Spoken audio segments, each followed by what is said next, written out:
Vereadora Andressa Marques, do Cruzeiro. Obrigada, senhor presidente. Eu queria fazer algumas perguntas aqui. Não está claro para mim por que não fazer uma nova licitação. Eu não compreendi isso, né? Porque é isso, a decisão é acabar com o serviço. Apresenta-se um problema, ao invés de enfrentar o problema, vai lá e prejudica uma parcela importante da população. Usam os termos que exatamente o seguinte, gente.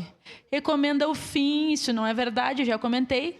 E relevância social, que o serviço não tem relevância social, isso não é verdade. Mais de 1.600 pessoas usam o serviço todos os dias. Aí eu queria falar aqui sobre essa questão que a vereadora Daiane comentou agora, da decisão do conselho. Sempre eu estou aqui falando sobre a importância dos conselhos, sobre a importância da participação social, de ouvir os conselhos. Engraçado que quando é uma decisão para beneficiar a população de aprimoramento dos serviços, quando o conselho aponta algo, o conselho não serve. Agora que o conselho sugeriu algo que a prefeitura queria, o conselho serve.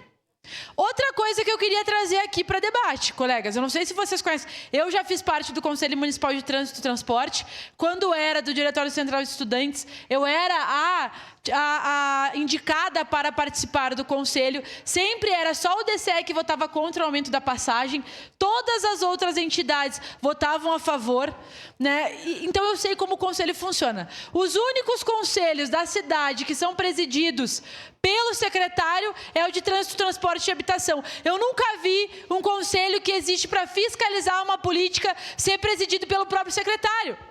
Isso não poderia, colegas. Não poderia. E eu quero perguntar se o secretário atual fez eleição do conselho para ser eleito presidente. Ele fez ou não fez? Se não fez, está irregular.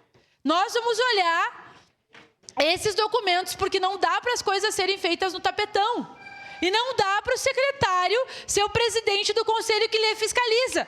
Isso é motivo para levar para o Ministério Público e nós vamos questionar, porque não dá mais para só aceitar conselho quando convém a prefeitura. Votamos sim, senhor presidente. Só uma questão que me preocupa, vereador Ramon, de esperar vir o pedido, as respostas. Não sei se dá para esperar, acho que a audiência pública tem que ser o quanto antes. Obrigado, é isso, senhor presidente, obrigado. Vereadora Andressa Marques, declaração de voto, vereadora Sandra Boneto.